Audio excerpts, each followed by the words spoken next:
Alright, so I've gotten a couple questions on how I did the sound tube mod.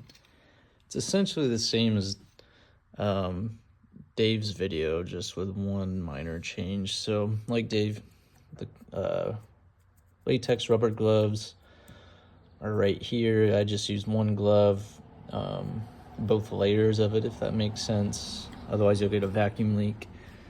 This hose is a 1 1/4 inch or 32 millimeter inner diameter sump discharge hose kit. You can get it for from Home Depot for about, I don't know, 20 bucks or so. You only need about 2 feet of it, give or take. I originally tried a heater hose, which is made of rubber, but I think it absorbed way too much sound, so you hardly got any intake noise.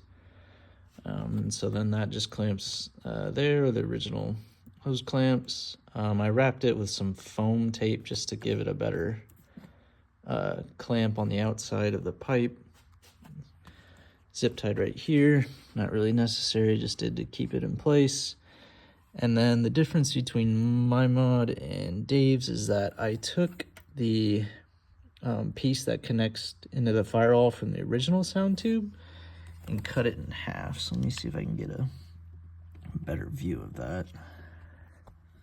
Change the light. There we go. So I cut that in half with just a Dremel, and then I took out the foam that's inside of it, and then it was simply a matter of taking scissors and just cutting a little notch right here. That way the hose had enough opening to actually fit over the top of it. And then it's just simply clamped on with one of the original hose clamps.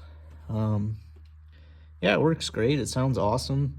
It's probably one of my favorite things I've done to the car.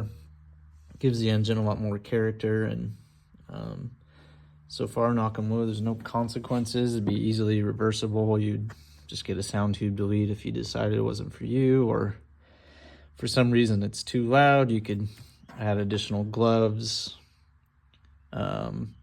Yeah, I found this works really well. Like I said, don't use rubber hose, as it just absorbs way too much sound, and it's not even worth doing at that point. But yeah, for about $20, if you got all the tools, all you need is some hose clamp pliers and then this tubing and really just a Dremel, and you can do this mod in about 20 minutes.